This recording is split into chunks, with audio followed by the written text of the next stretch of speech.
Welcome into another great episode of the Dynasty Brews podcast. We are right now live on Twitter, YouTube, and Facebook, and we are back. Well, I'm back. Justin was here the other day. So Double J and Justin are here, and today we are joined by our crew from the Fantasy Face-Off, FF Face-Off, I'm sorry, Ryan Miner and Adam Segal. How you guys doing today?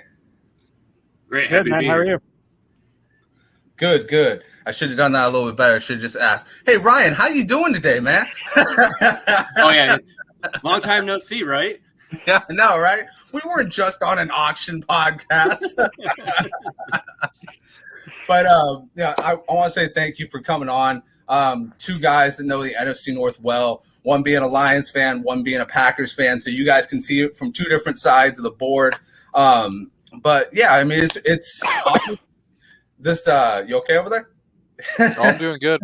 I'm just kind of choking on my puke because we're doing the NFC North today. Well, that's good or bad for us. I don't know. We'll find out shortly. Yeah. Oh, we can't wait for your takes on the NFC North. But anyways, guys, before we get into this, I want to give a special shout out to one of our sponsors. They have been really cool with us, and we want to kind of share the wealth. So as of right now, Dynasty Brews is sponsored with SeatGeek. That's right. All your entertainment needs, concerts, sporting events, whatever is going on in your local area, go on SeatGeek right now. Sign up and use the promo code Dynasty Brews for $20 off your first purchase. I mean, guys, it's summertime. We want to all go out. We want to enjoy a concert. You know, we want to go to a baseball game maybe, you know, and football's right around the corner too. So go on to SeatGeek right now. Save $20 with our promo code. We are here for you. We got you with this $20 promo, Dynasty Brews. All right, let's get started, guys. So from our entrances, we know that Ryan is a Lions fan. Adam is a Packers fan. First off, I want to go through – you guys had two different off seasons. You know, the Lions had this like uplifting off season where they're like, oh man, we finally got our wide receiver. You know, we're loaded on the draft. Our line is coming together. Maybe they're just waiting for next year for Bryce Young and CJ Stroud, that draft class. And then the Packers on the other side. You lost Devontae Adams. You really only re-signed a bunch of people.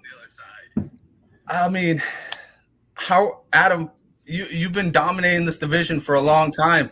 How are you going into the season feeling, man? Like, is that Aaron Rodgers love to a new level, or are you kind of saying, man, that selfish son of a bitch, he should have fucking given Devontae a little bit of his money?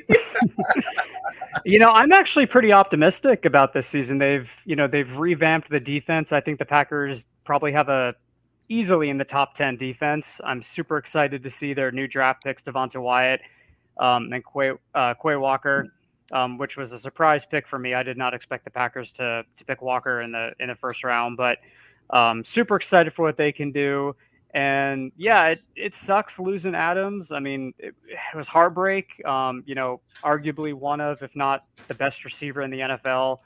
I think it's going to be hard for Rodgers to, you know, if I'm being honest, I think it's going to be hard for him to, you know, maintain that top 5 status if we're speaking strictly for fantasy. But you know, it's interesting. If you look at his stats without Adams, he's actually done really well.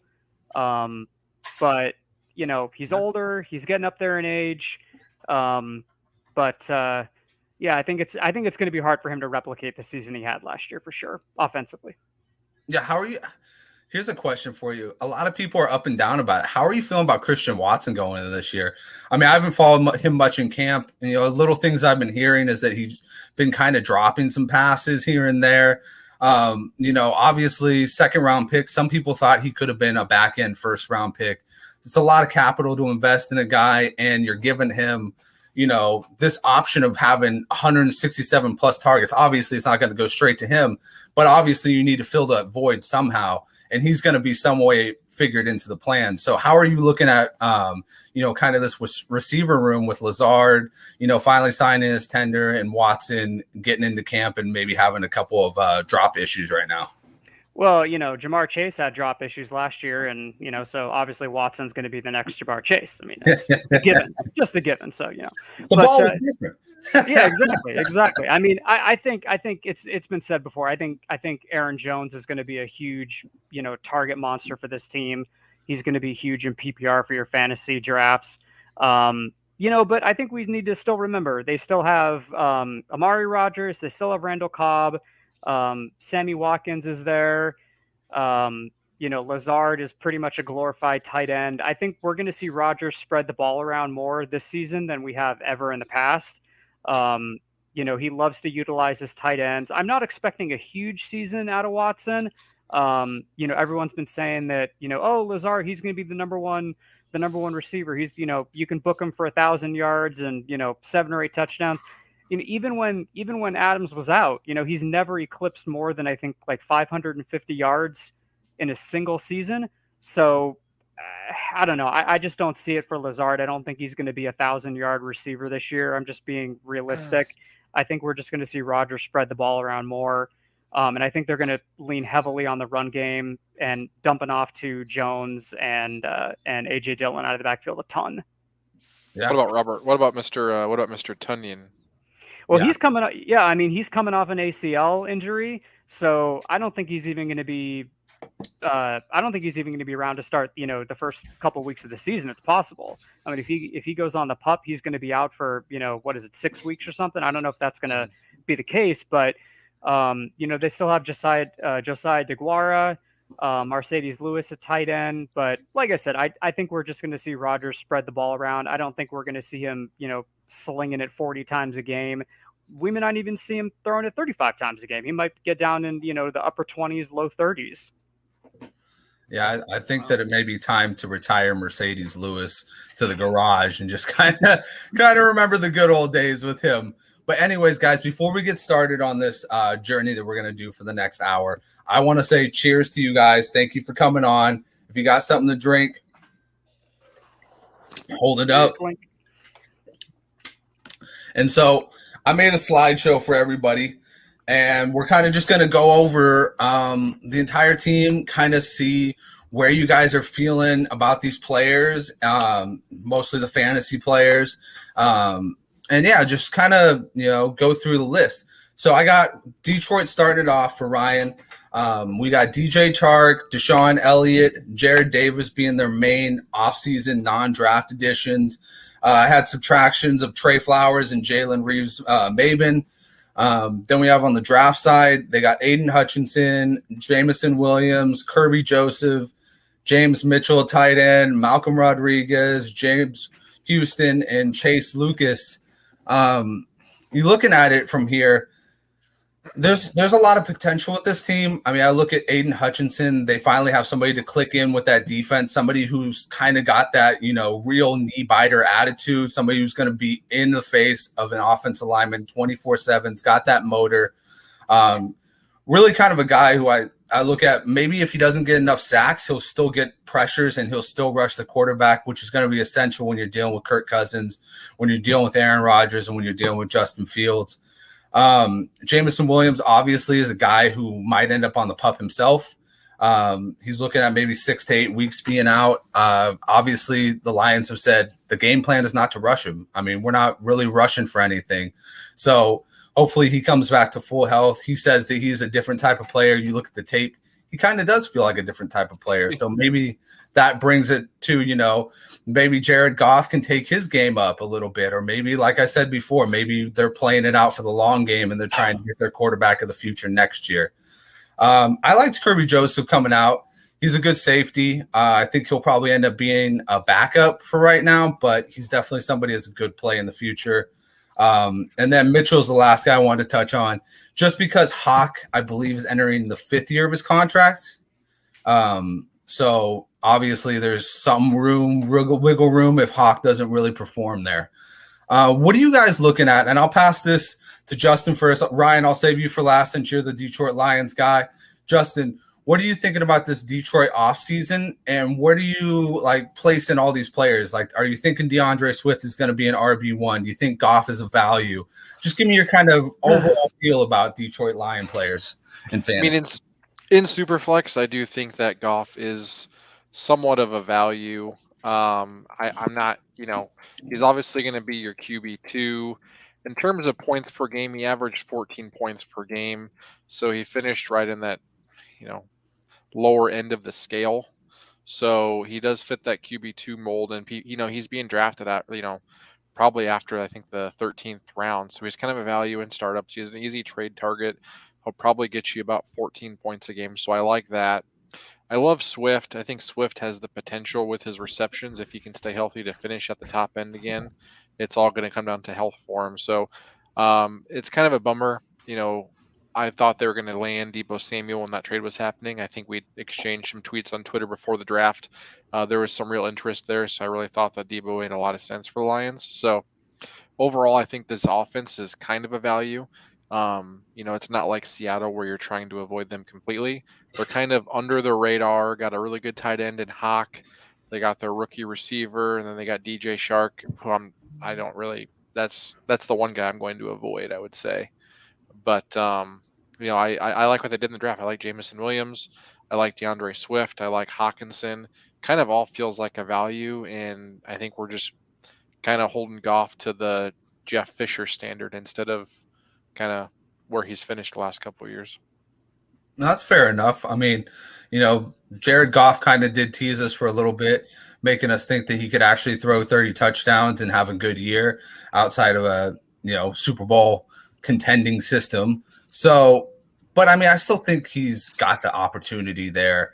I mean, and now they're surrounding him with some weapons. I think you're spot on. If he's a QB2 and a super flex, he's nobody you want to build your team around as far as being a QB1 or a single QB. You don't want to wait that long to get your QB is what I'm saying. But Adam, I know this is, I don't know if it's an arch rival, maybe like one of those root for rival teams. How do you feel about the offseason for the Lions, and how do you feel about the outlook for them this year?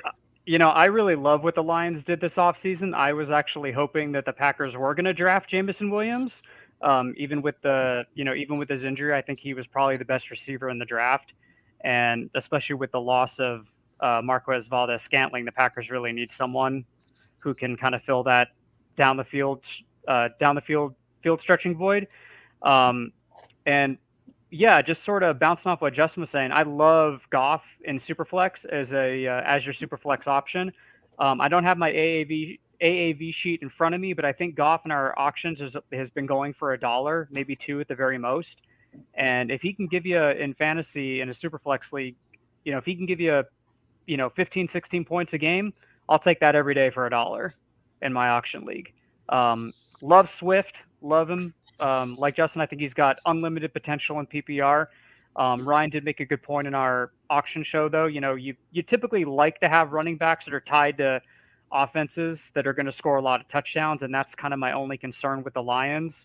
I do wonder how many times they're going to be in the red zone, inside the 5.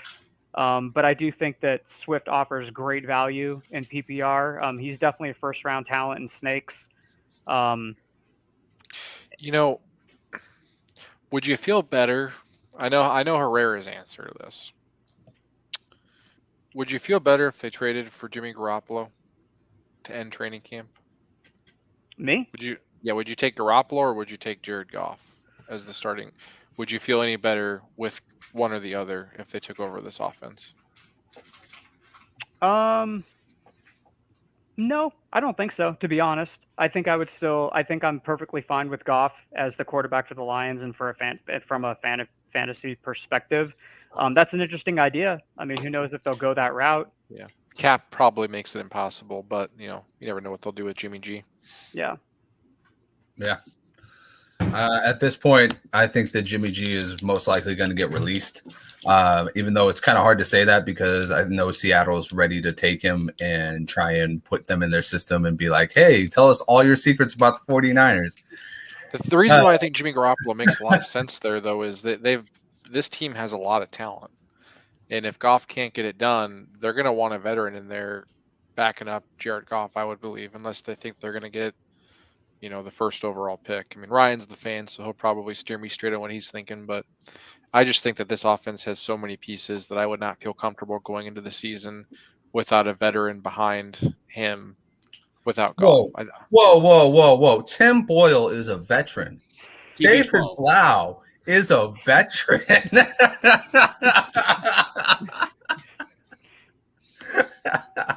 Oh my! No, I understand what you're saying. I just had to pull your leg on that one. But I mean, I feel like you're getting Jimmy G, you're getting Jared Goff, you're getting the same guy. I mean, I still think Jimmy G can actually play. This is where we differ. All right. Well, Ryan, you can break the tie. Who do you think can play? Jimmy G or Jared Goff? Jared Goff for sure. He's already implemented in the offensive system. He knows what to do. Jimmy G, it's like, you have to rebuild that chemistry on the fly now. Like, if they were to trade for him or, sign him as he gets released, you have 2 months to try to get him up to speed with everyone that's already up to speed with Jared Goff. So I don't see a true reasoning to trade for him, because it's not like he might be an upgrade, but what is he, going from QB 18 to QB 17? It's not that much of an upgrade in my mind, with going from Jared Goff to Jimmy G. Jimmy G needs to go to somewhere more like Carolina, Seattle, if he gets released, or like if something happens on one of these teams, possibly he could actually even go to Cleveland for all we know. That's how bad that whole situation is going on with Baker Mayfield and all that. I just think if you have options, though, like no one wants to go to Carolina. Like if I asked my 5-year-old if he wants to go play quarterback for Carolina, he might be like, I'm going to go play in the sandbox over here. But I mean, like the way like Dan Campbell has his team going, the chemistry going with it, it flows very well with Jared Goff there. And that's how I think it's looking good. And like another player, like during the draft editions, like they also took Josh Pascal into the second round. He's also defensive end. So he can actually go on the other side of Aiden Hutchinson and be more of a compliment to him now too. So like the additions that they did in the draft and additions on the offseason aren't building for win now. It's building for win, like it's building to win next year and the year beyond that. Like they're trying to get that team built to get that to the next level, and not trying to say, let's go all in right now and do this. They're building pieces that they actually need, taking the pieces that will fit in their offense and defense and putting them on the field. And like other off-season additions, which a lot of people don't hear, but I hear a lot here, is they keep adding defensive linemen. So it's like whatever they can do to basically blitz Aaron Rodgers is what they're going to try to do. Now, here's why I felt like there needs to be a presence. I mean, I was looking it up. In the 6 seasons that Jared Goff has played, he's only played in 16 or more in 2 of them. So injury has, I mean, they're not long injuries, but when you're in a playoff race, especially in this division, I mean, do you think that they would bring in a competent backup outside of Tim Boyle, or do you think they're comfortable with Tim Boyle there? I think, it's not really that they're comfortable with Tim Boyle. I don't think they're comfortable with Tim Boyle. He's not the answer. I think they're more comfortable with David Blau, and Tim Boyle is more of the QB3 there. Okay. I think they're grooming Jared Goff to be the backup. So I think they're doing right there. And I agree with you on that one, Justin, because what they can do, they technically have Goff under contract through 2024, so they can even draft one of these next quarterbacks next year. Who, as of right now, they're saying there's 5 of them that could possibly go in the first round. The Detroit Lions have 2 first-round picks, so they could even trade up to try to get one of those better quarterbacks if they want. If it's C.J. Stroud, if it's Bryce Young, if it's Richardson, they have a plethora of draft picks to kind of move up to do it. Kind of like what they did with Jameson Williams. Like, if you look at that pick right there tells you they're not win now. They're looking at next year and beyond. Yeah, and like you said, like not only with the pick, but like they've come out and said like we're okay with him sitting out, because it's like at this point, like Adam was saying, I fully agree. I think he was the best overall wide receiver as far as talent goes. I think that he's an above average talent. I think that he might be borderline Tyreek Hill type speed. So when you get somebody who's like a real weapon like that, and you put him on a team that really needs that, of course they're willing to kind of like compensate for it. You know, they're gonna sit him out. They're not gonna strain him. They're not gonna, you know, give him an opportunity to mess up his ACL again. And I mean, here's the thing. I think the Lions can actually compete without him right now. You know, they have a good coaching staff there. They have competent players there.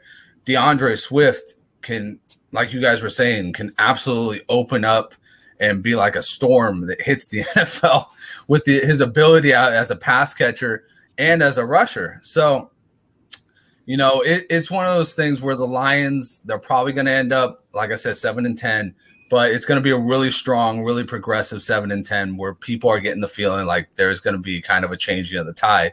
And that's why I named this episode, is Aaron Rodgers still the king of the North? Because it starts to feel like there's a changing of the tide, and I'm here for it. I'm here. I like it. I think that by the time Rodgers retires, there will be like a Bills type team to rise, but we'll get to that next. Yeah. He's saying Tom Brady had to get out of the AFC East before the Bills could be the man. All right. Well, let's move on to our next team. And we're going to do the Bears. Oh, man, the Bears. Oh, man. Anybody want to volunteer to start off with this one? I'll run down the additions real quick. Byron Pringle, Equinemius St. Brown. They did a phenomenal job there. Packer legend. Oh, man. He went down in the record books for the Packers, too, man. Holy shnikes. As draft additions, we got Kyler Gordon, Jaquan Brisker, some good secondary pieces. Velus Jones Jr., somebody who's kind of taken off right now in the fantasy world. A lot of people are like very like polarizing about this guy. They're either like, oh yeah, he has number 2 written all over him, and then other people are like, but it's number 2 in the Bears offense. Do we really want any of that? Then you got Braxton Jones, Dominique Robinson, Zach Thomas, Tristan Ebner, who's another guy who's kind of maybe, I don't know, he might be a sneaky play with Montgomery leaving. And I mean, I don't know how you guys feel about it, but I think Herbert could actually have a future there. And then we got Doug Kramer, Jatiri Carter, Elijah Hicks, Trenton Gill. I'm going to let Adam start off with this one. Tell me what you're thinking about fantasy values with these Bears, man. Tell me how high you are on Justin Fields. I mean, I think as a super flex quarterback, he's got huge potential just with his rushing ability. But that being said, I'm not sure that I can rank him, you know, in my like top 10. I don't know if I see it yet with him. You know, he's only played, you know, what is it, a handful of games, you know, a handful of NFL games. You know, Darnell Mooney's great talent. He was another guy I really wanted the Packers to draft. I'm super high on him for fantasy, and I'm also really high on Cole Kmet this year. Auctions, he's basically free at the end of drafts. I'm all over him. And like you said, with Khalil Herbert, with Montgomery, this is probably his last year in Chicago. He's another like late round draft target I'm all over. If Montgomery goes down with an injury, Herbert's got, you know, RB1 ability. You know, he showed that last year. But the Bear, I'm not going out of my way, so to speak, to, you know, really draft Fields. But if he fell to me in a snake, or if he was super cheap in auctions, I would take him as a super flex for sure. So here, I'll direct another question to you, and it can go to the whole board. Where do you feel comfortable getting him? Like if he, like you said, if he fell to you, where does he have to fall to you to where you're like, okay, Justin Fields is a value now? In auctions, probably under $15. Yeah. Okay. How about say like just a regular dynasty league? A snake draft? Yeah. Oh, man, I haven't been doing too many snake draft mocks. I don't know where he's going right now in drafts. I can look that up right now. Okay. I'm in the middle of one, right? So you can keep talking and I'll let you know. I mean, like I said, I like him as a super flex option in auctions. Again, if he's under $15, I'm all over that. I think just with his rushing ability, I mean, I think someone like Jalen Hurts is much more talented with his rushing ability, but he's got the potential. Absolutely, and he's going to be scrambling, I think, for his life this year. So, yeah, and here's the thing: I think you hit the nail right on the head. Jalen Hurts is a much better and a much more natural scrambler. The unfortunate part is Justin Fields is so much faster than him. It's like you would think like if this guy kind of took like a master class and just like sat down and learned, when to go and when not to, you would think, oh man, this guy could absolutely have a Lamar Jackson type of season as far as a rusher, right? Because he's a blazer. I think he ran something outrageous. It was like a 4.26, right? Oh no, it wasn't. He ran really fast. He ran really fast. I think it was like a 4.4. I think I went too far with that one. But still, for a quarterback, that's awesome. Jalen Hurts is more of like kind of a not Lamar Jackson, a Josh Allen type of runner where he's really big. He's a physical type of runner, but he knows when to go. And it's funny that you mentioned that because that was one of my criticisms of him coming out is that he doesn't know when to actually take his lane. He doesn't know when to give up on the play. He doesn't know when to just use his talents to get on to the next first down and keep the play and keep the drive going. Ryan, how are you feeling about this Bears offense? And since you're in a snake draft right now, what did you find out? What did you find out about his ADP right now? And do you think he's a value there? And if not, where would you value him at? So like in a two, we're doing a super flex. Yeah, let's do super 12 teamer. So he went in the 4th round as QB 14. And like looking at these additions, like I can't even keep a straight face by looking at these offseason additions and subtractions and draft additions because it's like a lot of players that like, I'm like, who? It's like, you're not building around Justin Fields this year. Like, he wanted Velus Jones, and like Velus Jones is a 25-year-old wide receiver who was also he was a 6th-year player that also went to USC, transferred to Tennessee, was known as a punt returner and kick returner, and just dominated there. And that's what I saw him more as was like a 4th, 5th, 6th round type pick for a special teamer. And then, but he goes in the 3rd round. So now that's why he's getting boosted up because everyone's saying, who's this Velus Jones guys? And you look at his tape and he's just a speedster. But could that be more of the age, going up, being a 25-year-old going up against 19, 20, 21-year-old kids? And another thing too, like to look at, like if you're like looking at the Bears, this team is like trying to build. It looks like they're trying to build something. They're trying to figure out their identity now. So next year they have $93 million worth of cap space available. They're like one of the top teams going into next year. So maybe they try to figure out what this team's trying to identify itself at, and then attack it next year in free agency. You're possibly losing David Montgomery, but what can you sign on the market? I mean, you could have Juju Smith-Schuster coming to town, a whole bunch of other wide receivers who signed 1-year deals that are just 1 year this year. So this team could be 1 year away from actually being something that's we're all going to like be like, oh my gosh, I can't believe I passed on Justin Fields last year when I should have took him. Could he be the next coming of a quarterback who we thought was never going to be something, but actually does become something? Yeah, no, I 100% agree with that take. And one thing I really agree with you is that they didn't do shit this year to make Justin Fields feel comfortable. Like they didn't really do much on their offensive line. They didn't bring a lot of weapons. They kind of just said, hey, you got Mooney, you got Montgomery. We'll mix Herbert in there a little bit. And everybody's waiting on this Cole Kmet breakout. I'm telling you what, man. Yeah, sure. He might break out, but I mean, anything's better than 0 touchdowns. So, I mean, he can only go up from here. As far as the $93 million cap, that's the one thing I wanted to hit on. If we learned anything from Jacksonville this year, you have to make it appealing or else you're going to overpay for players. When you have to pay Christian Kirk $20 million to come to town, you might be doing free agency wrong. That's a bargain. Oh, yeah. Right now, nowadays. When you got to pay Devontae Adams 30, yeah, I guess you're right. That's a bargain.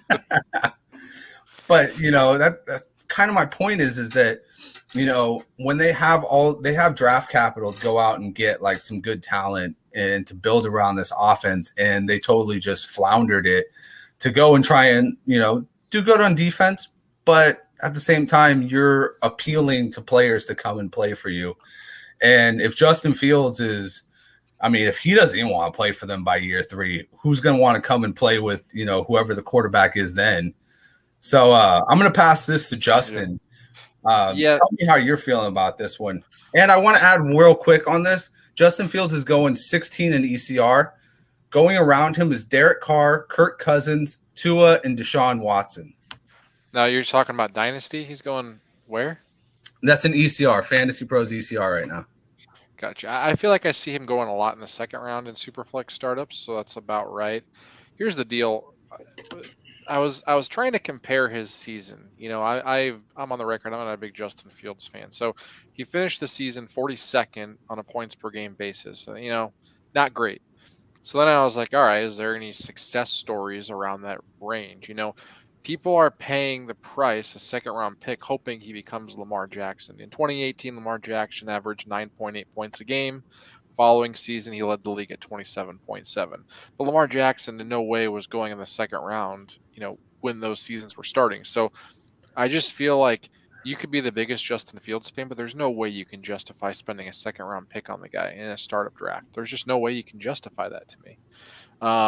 Jared Goff also was 7.6 in 2016. He rose up to 17 points per game the following year.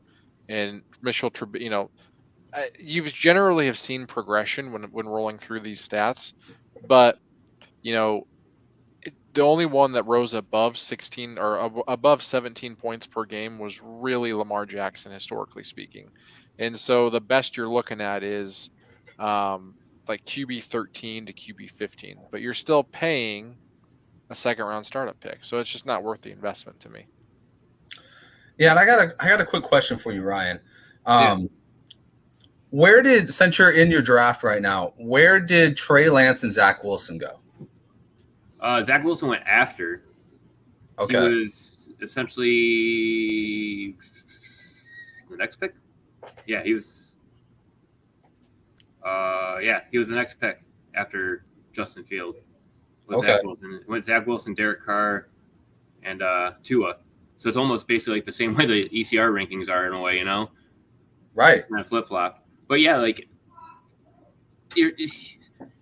the upside you can see in Justin Fields was that one game he had against San Francisco. When you actually got to see him run the ball, what you could see, like what he did at Ohio State, you saw that in that game. So you're hoping that's your hope this year when you're drafting him is that he's going to get you that 100-yard game. Dave Montgomery is going to be the 1-2 option for him. It was like if we're going to run the option play, if you're not there, I'm taking off running. That's what you're hoping for is more of a ground and pound game, especially with Justin Fields, and not much passing because that's where he destroys you at is on that run game. Yeah, I 100% agree. And I want to pose this question to the field here. Zach Wilson, Trey Lance, Justin Fields, how do you have them ranked for Dynasty going forward? Let's start out with you, Adam, first. Well, to be perfectly honest, I'm not much of a Dynasty guy myself, but give me Zach Wilson above either any of those guys in regular redraft. Okay, awesome. Who would you? Here's one for you. Auction wise, who would you be willing to pay the most for? That's a good question. I think probably, to be honest, I think I'm still going to go Wilson. Yeah, I like that. And he's a huge value right now. Huge value. I think I'd rather have him as my super flex than Fields. I think I'd rather have him than Derek Carr. I think he's got huge potential this year. Massive breakout.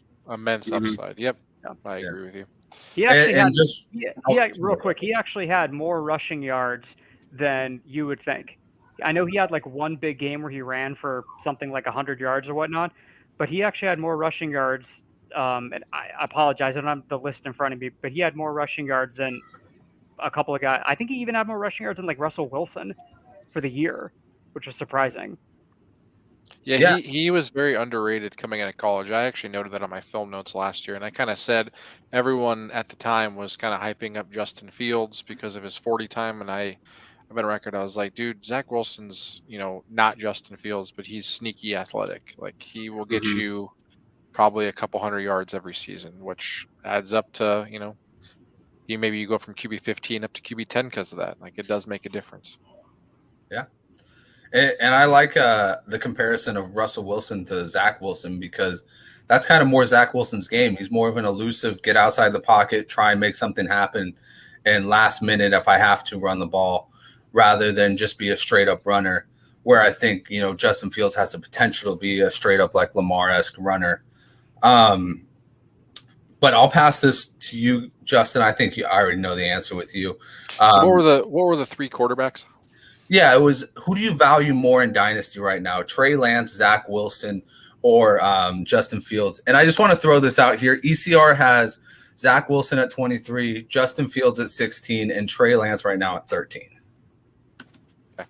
So if we're, I found this interesting when I was looking at it. So you look at Trey Lance, you look at Zach Wilson, and then you said Justin Fields. So out of the 3 last season, and we already know my answer. I'm going to go Zach Wilson. I've been the biggest supporter of him since he was drafted in a while. But in terms of that, Zach Wilson finished a whole point better than them last season in terms of points per game. So it's not even a question. And I think you saw down the stretch in those final 4 games, Zach Wilson had a top 3 finish. I think he finished QB1 one week, if I'm not mistaken, but I'd have to double check that. But he has the most upside, and his team also has given us all the signals that they want to build the team around. They tried trading for Tyreek Hill. They've drafted Breece Hall. They added Garrett Wilson. They have Corey Davis. I mean, they have given us all the signals in the world that this is our guy. We believe in him. He's the future of the franchise. You look at the Bears, you can argue what the Bears are trying to do, but they haven't given me that vibe that Justin Fields is the unquestioned guy going forward. And then Trey Lance, he has the upside. I think the Jimmy G thing at this point might be kind of a smokescreen because they want to get someone to trade for him. They're hoping for an injury at training camp. But in terms of the vibes I'm getting is I think the team has the most interest in Zach Wilson out of all 3 of those. And he's got, if not the best opportunity, the second best opportunity when you look at San Francisco. So, yeah, I like that. How about you, Ryan? I went Zach Wilson, Trey Lance, and then Justin Fields, just in that exact order. Because the same thing, the way that Wilson has all the weapons around him, or just like Justin said, they're trying to build the offense around it. They're trying to prove that it's a guy. With Trey Lance, I never liked him. It's just like they took him number 3. And then watching him play his game tape, it's like, okay, this guy's got the rushing upside. He's got this arm, but he's flat-footed when he's in the backfield, looking for a pass. He can't read a defense. And every ball's like 150 miles an hour. Yeah, and it's just but when he throws it, you can almost direct where he's going to throw it to. The defense were able to pick, when he played the Cardinals, you were able to pick him off. They were able to read him because he just kind of led with his eyes too much. And then, with Justin Fields, like we've already said, there's what's around him. There's nothing really there to kind of help him get to that next level right now. Out of those 3, who would you guys say, if we're sitting we're sitting here next year, who would we say is which of those 3 teams drafted someone to compete with whatever those 3? Is any of them you would consider on the hot seat? Because I would consider the way the Bears have constructed their team to make him pretty much on the hot seat. I mean, if he does terrible, they're going to have a high enough draft pick to get competition there. I think Lance is on the hot seat. Yeah. Interesting. They don't have a first-round pick, though, is my only thing. They don't have next year's first. Also, he's never had really a chance to compete. That's why I think he's also on the hot seat, because you have all this investment on him and you haven't played him. So, is holding him, you spent the 3rd overall pick on him. Is holding him that additional year a bad thing or a good thing? We don't know yet. Yeah. Interesting. Okay. Real quick, before we move on to the Vikings, I just pulled up the AAV for all 3 quarterbacks. So in a Superflex league, in a 12-team league, Lance is $20. Fields is almost 18. Wilson is 5. 5, yeah. 5. Give me 5. I'm Wilson telling you, Herrera killed me the other night because he took him in the 2nd round, and I'm like, dude, I'm getting him you can get him in the 6th. Yeah. I mean, people legitimately think he's a jet. He's terrible. Mm-hmm. So yeah, give me that $5 bargain any day of the week. Well, I went into an in-depth article about him and a team breakdown, and that's why I've completely fallen. I'm like, all right, I'm all in on Zach Wilson, because I looked at some of his stats and I was just like, this guy's got the offense to fucking make this shit happen right now. I'm also Trey Lance guy. So and this guy told me that I had an influence on him. Now he's pulling up other stuff. I feel lied to.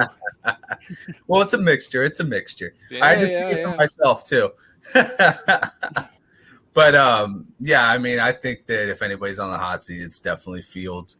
But at this point, I feel like that whole Bears organization's seat is like a freaking, a freaking Dutch oven, man. Like that thing is on fire. Like somebody's gotta make it as a quarterback there. So maybe it's Fields, maybe it's another rookie. But anyways, let's talk about a team that doesn't have quarterback problems because they have signed their quarterback to a 2-year contract. That is Kirk Cousins and the Minnesota Vikings. This year they did a pretty good job. They went out, they got a more offensive-minded coach in Kevin O'Connell. They got Zadarius Smith, and they got Harrison Phillips to kind of help out that run defense. Major subtractions, I have Tyler Conklin, Mason Cole, the center, and Xavier Woods, who played a little bit of safety and a little bit of corner. You have Lewis Sign, Andrew Booth kind of filling that safety corner position. You got Vidarian Lowe, Ed Ingram, Brian Asamoah, Caleb Evans. I'm not going to try. Ty Chandler, Jalen Naylor, and Nick Muse. So, guys, this is a team that looks exactly the same offensively and fantasy-wise than it did a year ago. Who do you think is going to step up? I want to start off this time with Justin. Tell me about your Alexander Madison dreams. Yeah, I mean, I'm kind of cooling on him. I do like him a lot. I think he's a value later in drafts, but I feel like we're kind of bastardizing his price. It's been kind of going up and up, it feels like to me. He's more expensive today. You started something. I don't know what it is, but he seems more expensive today than when he was in February. So I've kind of cooled on him. I think that he does have a chance to break out, especially if Dalvin Cook's moving around at receiver in the slot and stuff. I think you are going to see more Madison this season. So if you can get him, around the 15th round, I think that's a value, and he's definitely worth the option because Dalvin Cook struggles to stay healthy. In terms of the Vikings as a whole, I don't know what to think. I don't have a lot of statistics to go off of for Kevin O'Connell. I haven't really seen a Sean McVay coaching tree and what that looks like. So they're kind of my biggest wild card this season. They could completely dud for you, or they could completely flourish, and Kevin O'Connell could be the second coming of Sean McVay and be the whiz kid in Minnesota. So I think if there is a value, I mean, they're not a value, but there's a guy that I'm going to trust the most, it's going to be Justin Jefferson. He's locked and loaded. I still think he's going to get his targets, and he's going to be a reliable wide receiver one for the foreseeable future, no matter what happens in that organization. It's the biggest risk is really Dalvin Cook to me. So I think one of the most interesting storylines that have come out of this offseason is with Kevin O'Connell and Mike McDaniel signing. Both teams' fan base have already been like, oh, Mike McDaniel, that means that Tyreek Hill is the next Deebo Samuel. And then with Kevin O'Connell, everybody's like, oh, that means Justin Jefferson is the next Cooper Kupp. Like, they're immediately going straight up like, all right, we got the next guy here. We got the next, big-time wide receiver breakout. Justin Jefferson's already been a breakout. He's already done his thing. But like I said, I thought it was the funniest shit that people immediately started losing their shit over just the coaching change. Like, we haven't seen anything happen yet. Technically, Robert Saleh came from San Francisco. He was a defensive coordinator, but he brought Mike LaFleur. And I mean, to be honest with you, I saw a resemblance, but I didn't see any breakout players come from that Jets offense in that first season with Mike LaFleur's offense. No. It's a dangerous game to try and do the transitive property to these coaches. Yeah. The one guy that I predicted to have a breakout, years ago was really Mark Ingram in the Ravens, and it wasn't because he was on a coaching tree. It's because historically Greg Roman had never had a rushing offense finish outside the top three. So you were like, okay, who's the starter? Is it Ingram? With Kevin O'Connell, you have no idea, and the transitive property is unreliable. It's just like in college football, the best team will beat someone one week, and then the next week they'll lose to a mediocre team. It's just, you have no idea what to expect with this coaching staff. Yeah, 100%. And, you hit the nail on the head with the whole Dalvin Cook moving around thing. What are they really planning with that offense? And, I guess we won't know until it actually fits, but it's funny to hear people go all in on something just because of the transition of a coach. Adam, how are you feeling about this Vikings offense? I think that we're going to actually see the Vikings probably towards one of the league leaders in pass attempts per game this season. I think that O'Connell coming over from the Rams, I think he's going to want to try and prove himself, and I think they're just going to have a whole new style of play. They're just going to air it out a ton this season. I think Jefferson has the potential to finish as the wide receiver one on the year in PPR. Mhm. And I don't think that's a hot take at all. I think he really could finish as the wide receiver one this year. I think there's an argument to be made that Dalvin Cook could be the 101 in fantasy drafts and PPR. I mean, I think you can make that argument. And as far as values go, I think, looking at auctions, Kirk Cousins' AAV right now is 15. And another huge value on that team that I haven't heard too much talk about it, but another one is Irv Smith Jr. His AAV is not even $2 for a late round tight end towards the latter half. I mean, if you're punting on tight end in an auction draft, Irv Smith Jr. for $1.50, take that and run with it. I'll take that any day of the week. I actually have a question since you're looking up AAVs. Yeah. Adam Thielen.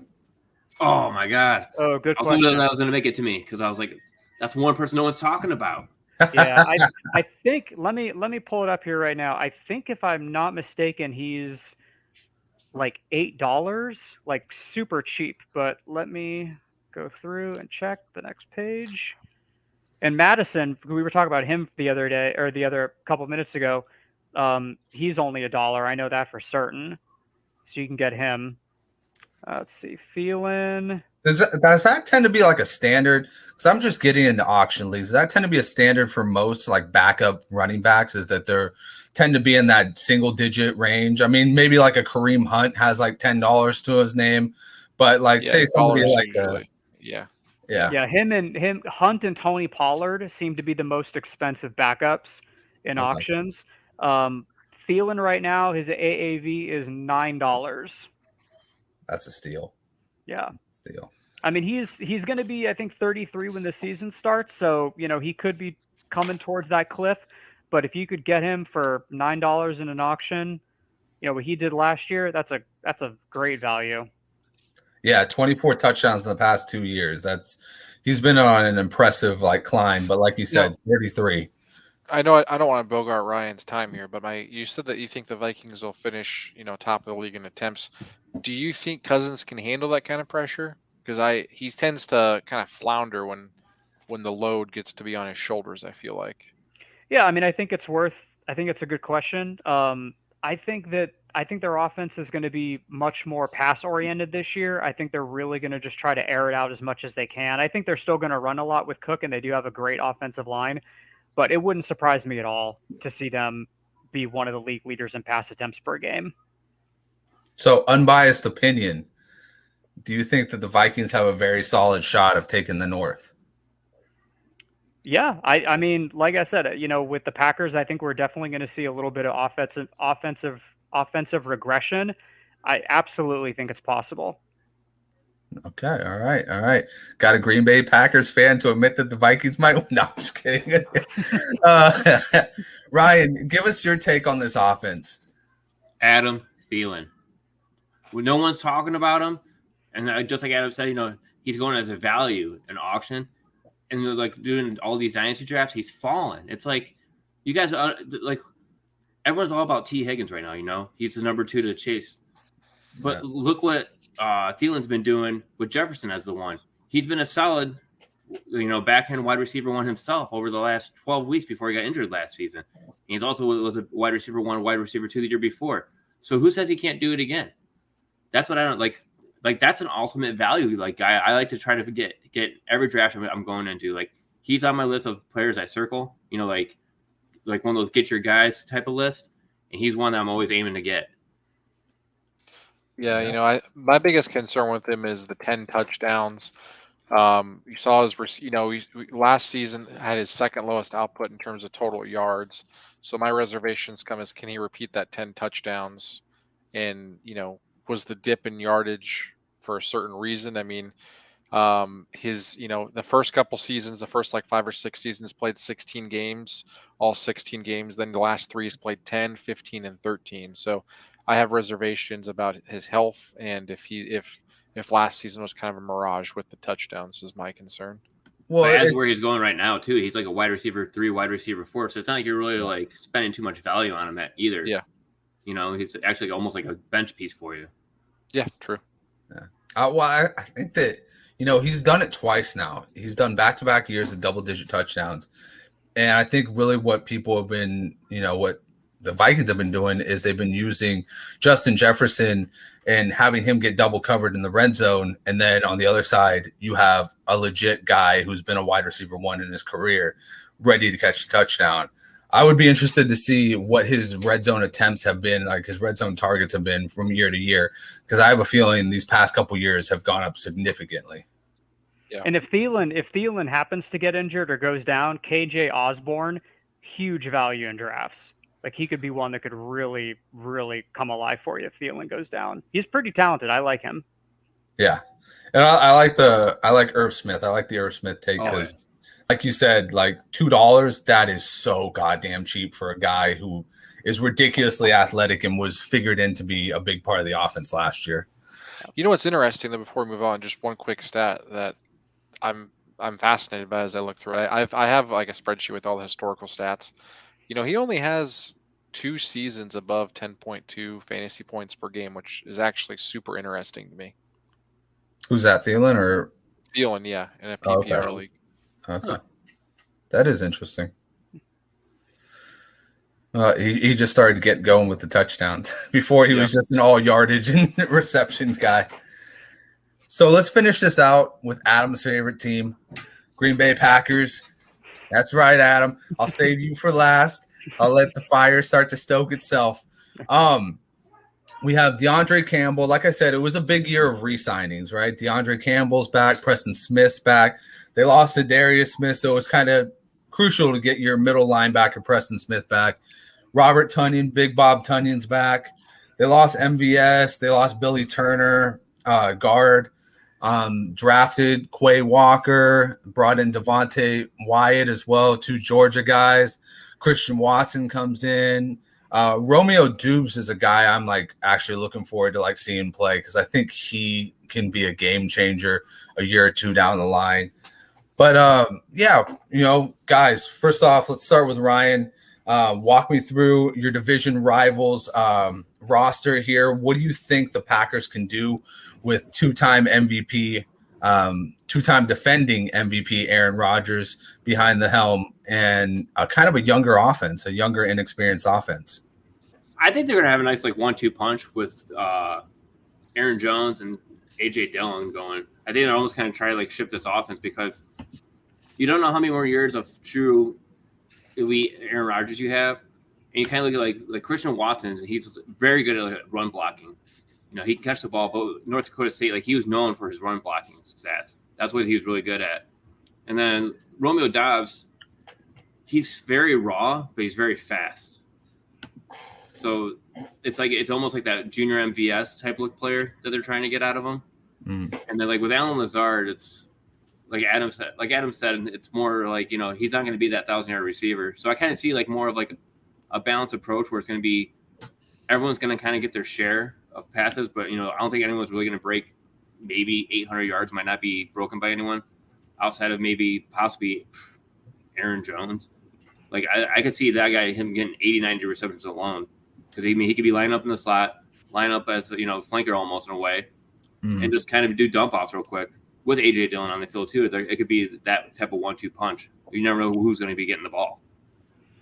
That would be very interesting. I mean, we're going into, I think, the 3rd year of his new contract, and it's all shaping up right now that he could have what Najee Harris had last year. Be an effective runner and be an effective pass catcher. And really tear up the fantasy zone. Like you were saying, if he gets 80 touches just through, pass catching alone, you're like, holy shit, that's a game winner. That's a league winner. And I don't know how much snake draft you've been doing, but I've been seeing him slip to 6th, 7th rounds where you're like, wait, you guys know that this guy is almost like the lone wolf in his offense at this point. I mean, obviously you have AJ Dillon there too, so it's definitely interesting to see where this offense ends up going. I think you're right. I think there is going to be a lot of Aaron Jones. I think there's going to be a lot of AJ Dillon. And you make a good point. You know, Christian Watson being a heavy run blocking wide receiver is going to fit in there too. Justin, how do you look at this Packers offense? Yeah, so there's a couple different ideas that I have when I'm kind of looking at this team. So I'm with you. I think Aaron Jones is my dark horse to finish as RB1 before he goes off into the abyss of his career. You're going to have a bunch of receptions, no true number one receiver here. So I think we're almost all on the same page there. Probably some people think it's a hot take he could finish as RB1, but I think he's set up for the possibility to have that happen. And then I think I'll trade him if that happens, for what I can. But couple things. I mean, I do think Aaron Rodgers, he's averaged over 20.5 points each of the last 3 seasons. Still a huge value, especially where you can get him. I know he keeps talking about retirement. One thing that no one talks about in terms of like dynasty is, I know people are ready to write off Jordan Love. I know you don't like Jordan Love, but Aaron Rodgers had a couple seasons ago where he hurt his collarbone and he was out a lot of games. We're one injury away of seeing Jordan Love take the reins here. I don't know what that looks like, but there is upside to this offense if Jordan Love takes it in terms of the rushing offense. So I know he's not a huge runner, but I think he could actually, I think you could do some sneaky play action bootlegs and stuff like that. I think he's way more mobile than probably Aaron Rodgers is. So I think he's a value in later rounds of the draft, but I'm still comfortable taking Rodgers in the 5th or 6th round where he's going. And I think this offense is going to just keep churning out, big seasons and then kind of flounder in the playoffs, unfortunately. It's fair enough. And you say you don't know what Jordan Love looks like on the field. Yeah, we kind of do. It was not very. It was not a very pretty sight. You had one game where I don't think that Jordan Love plays the same type of ball as Aaron Rodgers. So you give Jordan Love an off season to implement an offense, I think it'd probably be a lot better than what we saw. Ryan remembers week 18 because the Lions picked him off twice. Yeah. It's our Super Bowl. Yeah. Anyways, Adam, finish us up, man. Tell us who you like on this Packers offense. Well, I got to point out the picture you chose for Rodgers. He looks so sad. He looks so depressed. Sad they don't get a wide receiver in the first round. No, I mean, I think we've said it. I mean, I think Aaron Jones is going to be the number one wide receiver on this team. They're going to be using Jones and Dillon in the backfield together a ton. They're going to move Jones out wide. They're going to move Dillon out wide. And I think we're just going to see a ton of dump off passes. They're going to be running a ton this year. Short little passes to Jones and Dillon. I love the defense. I think their defensive line is going to be much improved. I loved the Devontae Wyatt pick in the draft, even though he's a little bit older. I think with him and Kenny Clark, they're going to have one of the most dominant defensive lines in the league. And I'm super excited to see Romeo Doubs and Watson. I think they're, with Matt LaFleur, you got to be able to block as a wide receiver, and Watson does that really well. I don't think he's going to, set the world on fire. I don't think he's going to be like a rookie of the year, candidate or contender. I'd be surprised if I don't even think he's going to get, 700 yards receiving this year. I really don't. I think they're just going to use him primarily as a blocker and just jet sweeps and whatnot. But, like you said, I don't think the Vikings, like we were saying before, I don't think they're going to dethrone the Packers as the top dog in the North, but I think they're a lot closer than people think. And, coming from a Packers fan, I just got to be realistic.